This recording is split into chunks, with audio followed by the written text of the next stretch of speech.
Bueno, aquí estamos todos reunidos para compartir deliciosos instantes de sabiduría y amor.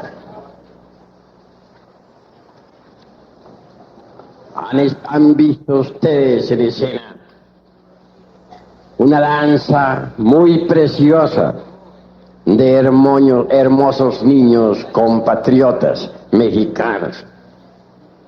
Ahora voy a explicarles a ustedes algunos aspectos muy importantes de nuestra antropología gnóstica. Todas estas danzas antiguas, como ya les he venido diciendo, contienen en sí mismas mensajes esotéricos crísticos profundos. Todas estas danzas están llenas de honda significación. Vale la pena escuchar todas estas armonías. Vale la pena observar estas exóticas danzas. Nuestro país, México, está lleno de profundas tradiciones esotéricas. Recordemos nosotros a los seres divinos, a quienes se les rindió culto en el antiguo México. Recordemos por un instante a Tlaloc, el dios de las aguas. En el paraíso de Tlaloc, dicen las tradiciones, reina la felicidad absoluta. A muchos les parecerá como algo fantástico que en pleno siglo XX hablemos del paraíso de Tlaloc. Sucede que los supercivilizados de esta época se han olvidado plenamente de la sabiduría elemental de la naturaleza. Tlaloc es ciertamente un deva del elemento agua. Es una potencia cósmica del universo. Tiene existencia real. Indubitablemente, esta clase de deitusos cósmicos viven normalmente en la región de las causas naturales, región a la cual los científicos del átomo y de la molécula no tienen acceso. Sin embargo, los profetas de Anáhuac, en estado de éxtasis, podían penetrar en tal región y platicar cara a cara con Tlaloc. En nombre de la verdad diremos en forma enfática que el paraíso de Tlaloc existe. Bien sabemos nosotros que hay 4 regiones fundamentales. La primera la denominaríamos la región celular.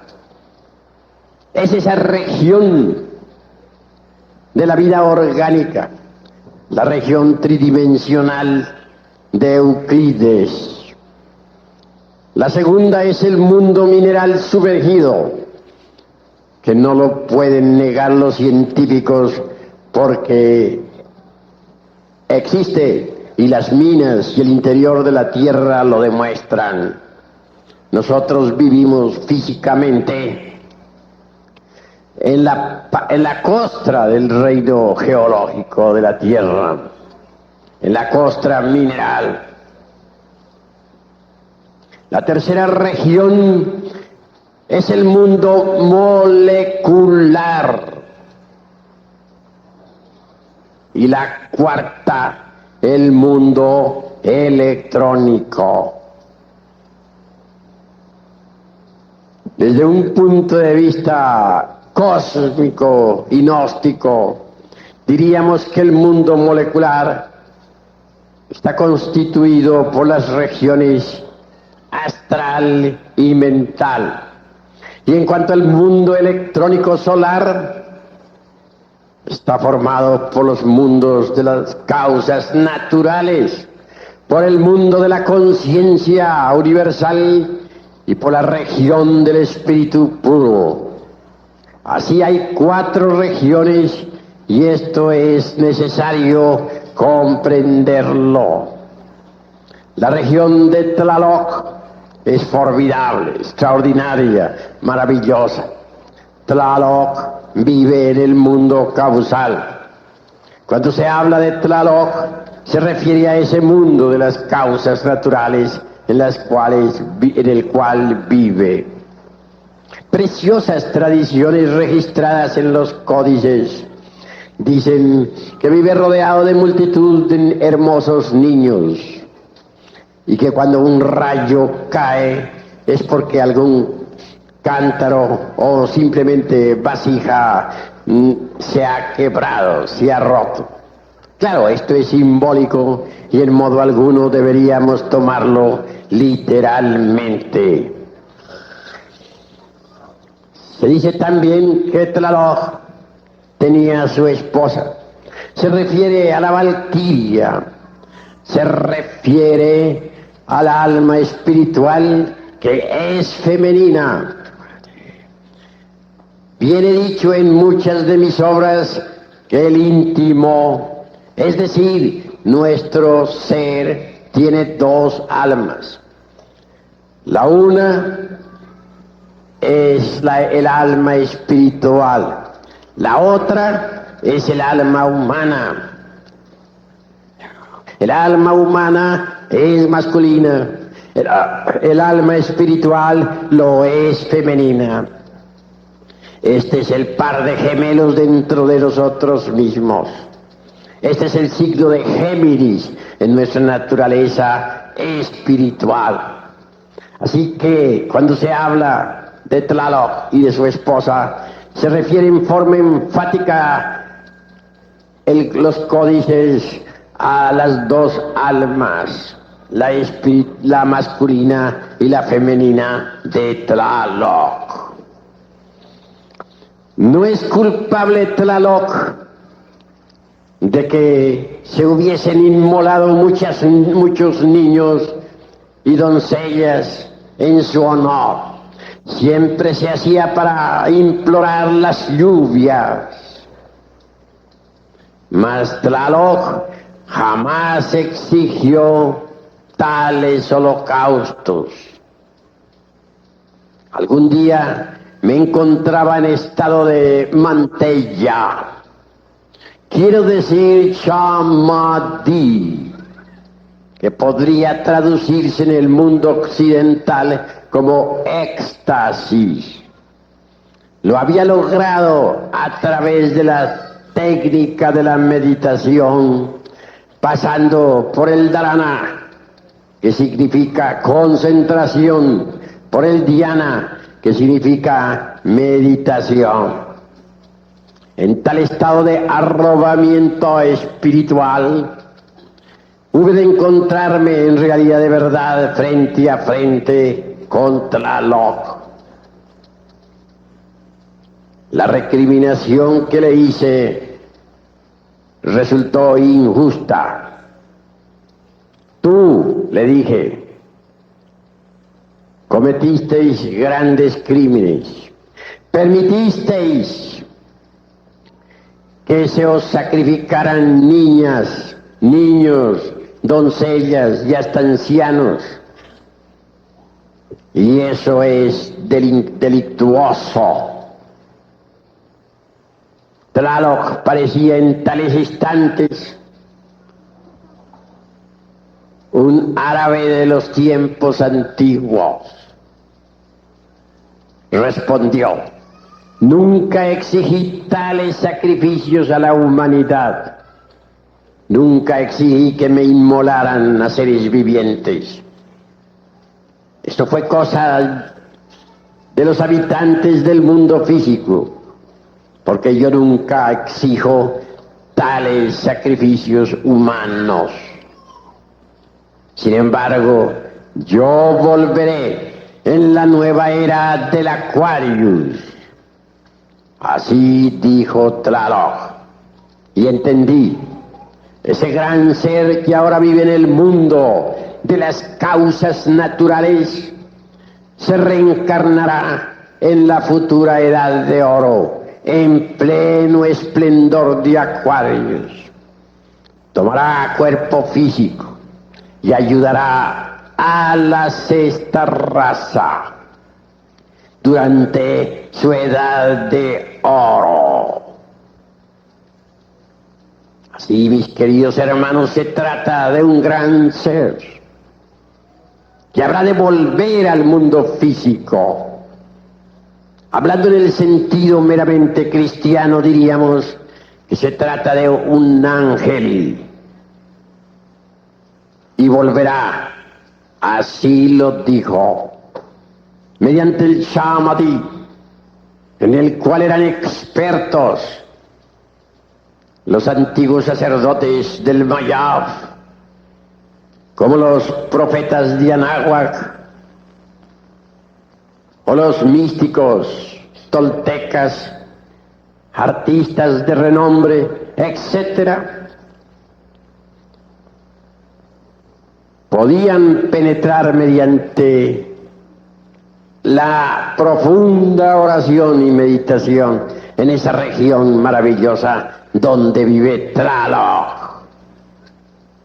También se afirmaba que aquellos difuntos que eran sacrificados o aquellos que morían ahogados podían penetrar en el paraíso de Tlaloc. Así se ha dicho. En el mundo oriental se habla también de reinos. ¿Cuáles son? El de los cabellos largos, o el de la gran concentración, o el de Maitreya, etc. Son regiones que existen más allá del mundo tridimensional de Euclides. ¿Y qué diremos nosotros de todos esos danzantes que también sabían atraer los beneficios del dios de la lluvia? ¿Ya han contemplado ustedes a estos niños? ¿Se han gozado ustedes con su representación? Esas danzas, cual las que estos niños han representado ante ustedes, tenían por objeto, entre otras cosas, atraer las aguas para que fertilizaran a la tierra y germinaran las simientes de toda especie. En otros lugares de América se conocieron danzas similares. En Teotihuacán se celebraban ciertos cultos en la pirámide de la luna con el propósito de atraer las lluvias, y nunca se dejaba de impetrar el auxilio de Tlaloc, el dios benéfico de las lluvias. Es interesante saber que los nativos de Teotihuacán, reunidos en la pirámide de la luna y colocados en la forma en que se encuentran normalmente los sapos y las ranas, imitaran en forma tan maravillosa el croak de esas criaturas, y lo hacían con el propósito de hacer llover, y llovía, mas no olvidaban nunca a Tlaloc. También los mayas practicaron ritos semejantes, y como quiera que ellos llegaron no solamente hasta Costa Rica y Panamá, sino también hasta la costa del Caribe en Sudamérica. Aún se conservan tradiciones entre los arhuacos de la Sierra Nevada, quienes practican todavía tales ritos y logran atraer las lluvias. Estos sistemas, estos métodos son extraños para la edad de hierro, para esta negra edad en que nos encontramos. Ya las gentes se volvieron terriblemente groseras y materialistas. Ahora se burlan de todas estas maravillas de la naturaleza y del cosmos. Ya no se ven en las plazas públicas las danzas de los niños, danzas como las que ahora hemos visto. Ya no danzan en Turquía, por ejemplo, los derviches en las plazas públicas. Ni siquiera el uso del fez les es permitido. Todas las bellezas de una humanidad inocente y pura se han perdido. Las viejas pirámides de Egipto han quedado abandonadas. Y los supercivilizados de Inglaterra y Francia se burlan de los antiguos monolitos. Me viene a la memoria en estos momentos aquella frase que el sacerdote de Sais dijera a Solón: Solón, Solón, ay, hijo mío, día llegará en que los hombres se reirán de nuestros sagrados jeroglíficos y dirán que nosotros los antiguos adorábamos ídolos. En realidad, de verdad, con el Kali Yuga se perdió completamente la inocencia y de la belleza del espíritu. Ya no se recuerda sino las pirámides que como cadáveres han quedado entre las arenas sombrías del desierto. Ya no resplandecen las danzas de Leusis. Las sacerdotisas de aquellos tiempos han desaparecido entre las tinieblas del tiempo y ni siquiera llegan a los profanos oídos los sonidos de sus flautas maravillosas. El encanto de los druidas tan solo ha quedado como una figura que se desliza entre los cipreses del tiempo. Ya no se ven aquellas sacerdotisas druidesas ceñidas con sus coronas de laurel en la vieja Europa.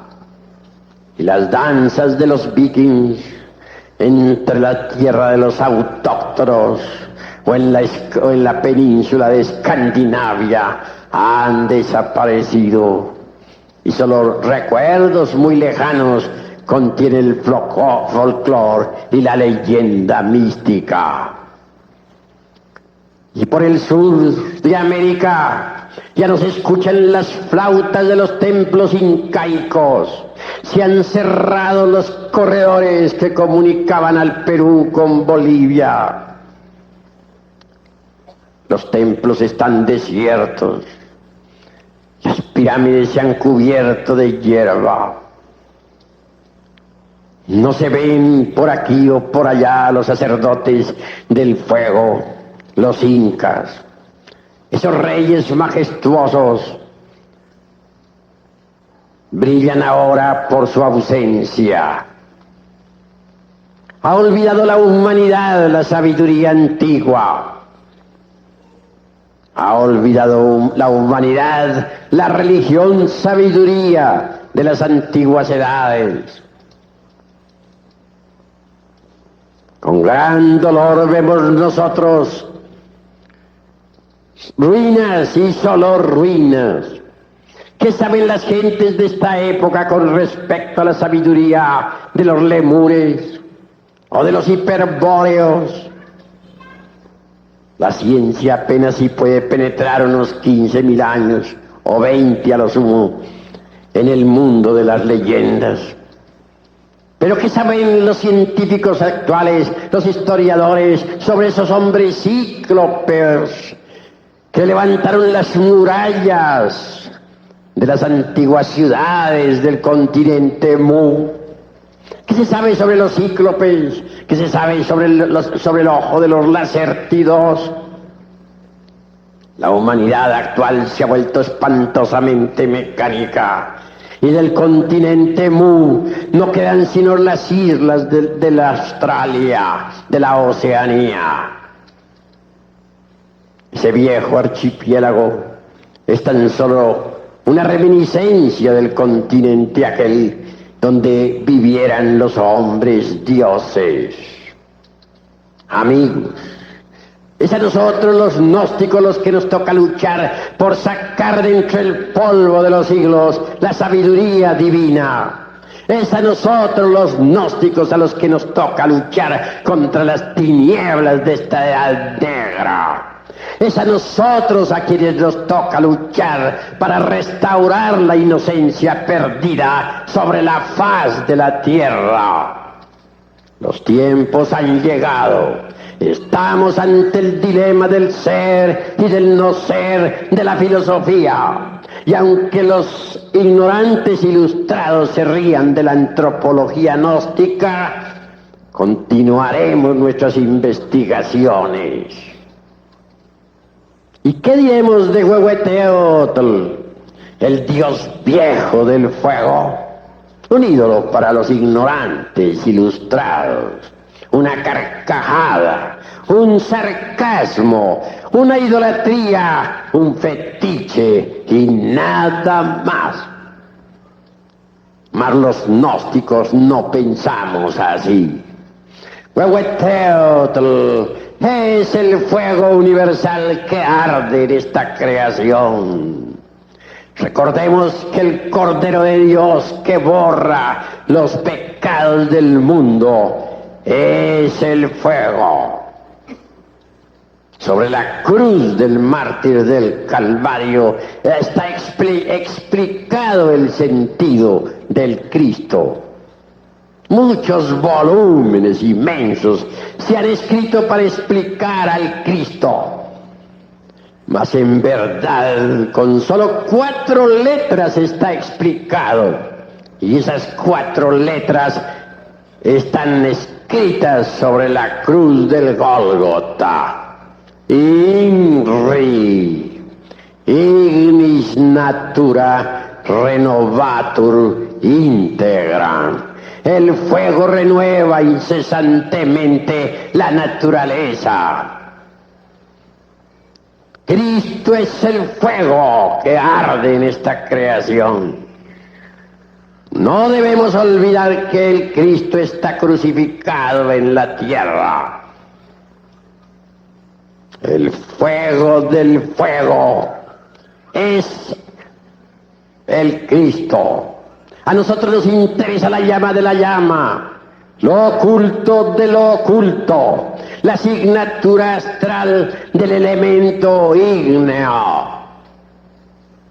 A nosotros nos interesa Huehueteotl, el dios viejo del fuego, el cordero que borra las faltas del mundo. Así que el Cristo cósmico nunca ha sido otra cosa más que el fuego. Hermanos, les he invitado a la reflexión, les he invitado al estudio esotérico de todos estos esplendores crísticos, gnósticos y antropológicos. El fuego es la vida. En realidad, de verdad, existimos con el advenimiento del fuego. Dejamos de existir cuando el fuego abandona la forma. Antes de que la falsa aurora apareciera sobre la tierra, aquellos que sobrevivieron al huracán y a la tormenta alabaron al fuego, y a ellos se les aparecieron los heraldos de la aurora.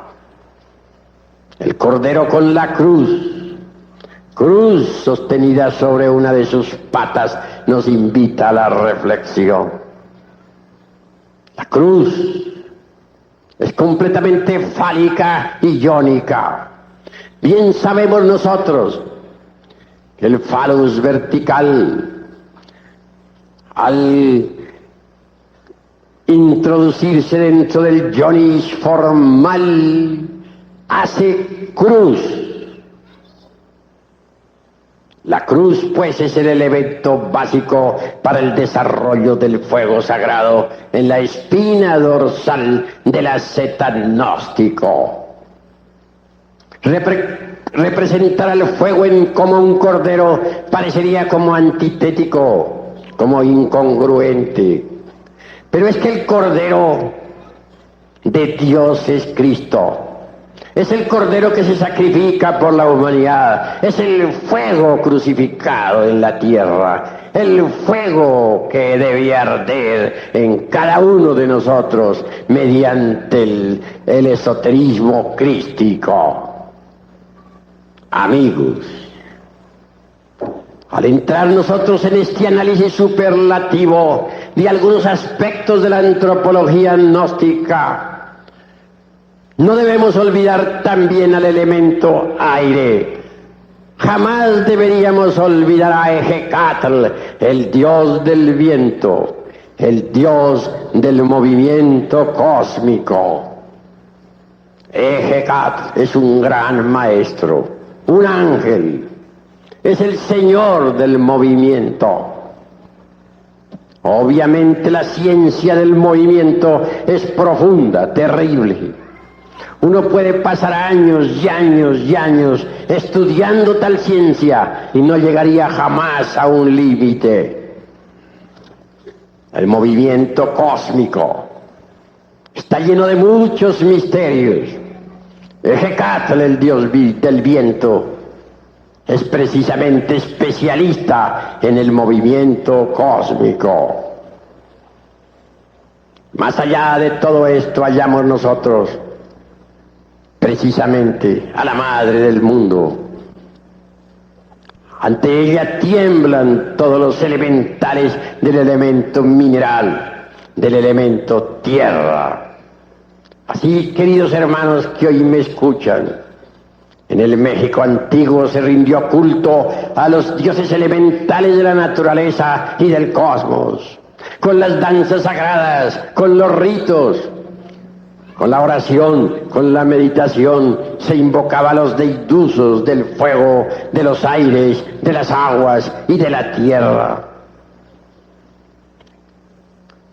Mas en el fondo de todos los misterios nunca dejaba de brillar la figura hierática y terrible de nuestro Señor Quetzalcóatl. Este Quetzalcóatl se pierde en la noche de los siglos. Cada sacerdote se consideraba a sí mismo un Quetzalcóatl en Tula. Pero en el fondo lo que sucedía era que los sacerdotes que se cristificaban tomaban el nombre de Quetzalcóatl, el dios sol. Por el camino de la regeneración debemos entrar si queremos convertirnos en serpientes emplumadas como el señor Quetzalcóatl.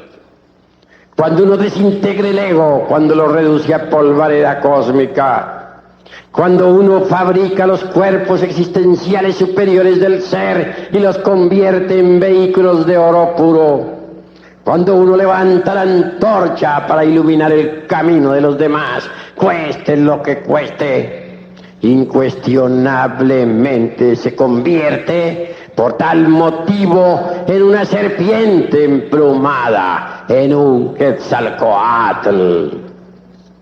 No bastaría solamente despertar el fuego sagrado, No bastaría solamente despertar el Kundalini Shakti para hacerlo subir por el canal medular espinal hasta el cerebro y pasarlo de allí al corazón. En realidad, de verdad, uno no podría gozar del poder contenido en los chakras, discos o ruedas magnéticas si no ha sido devorado previamente por la serpiente. Ahora debemos explicarnos aquellas palabras del Chilam Balam de Chumayel. Es necesario ser devorados por la serpiente. Es urgente convertirnos en serpientes. En el Popol Vuh se cita el caso de Botán, digo. Dispense. Este Botán era un dios del antiguo México. Este Botán también es citado en Escandinavia entre los nórdicos. Y dijo: yo pude penetrar por el orificio que conduce al interior de la tierra. Yo pude penetrar por ese camino lleno de serpientes, porque yo soy también una serpiente. Todo aquel que ha sido devorado por la serpiente se convierte en serpiente.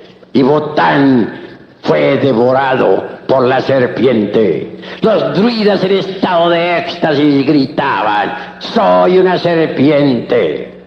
Los egipcios también clamaban levantando sus brazos desde la cima de sus pirámides, mirando al desierto: soy una serpiente. El conde San Germán alguna vez dejó olvidada una nota sobre la mesa de un palacio. Decía: hace muchos miles de años estoy establecido en Isis. Y es que el conde San Germán era una serpiente. La sabiduría del antiguo México es eminentemente serpentina. En el México arcaico se rindió culto a la serpiente. Así, queridos hermanos gnósticos que hoy están presentes, os invito al despertar de la serpiente. Y más aún, deseo que cada uno de vosotros se convierta en serpiente. Mucho más tarde en el tiempo, la serpiente es devorada por el águila, el logos. Ese símbolo de nuestra bandera mexicana, el águila tragándose a la serpiente, es profundamente significativo. Cuando alguien ha sido devorado por la serpiente, se convierte en serpiente. Pero el águila, a su vez, el logos, se devora a la serpiente y entonces deviene la serpiente emplumada, Quetzalcóatl. He dicho. Paz, inverencia.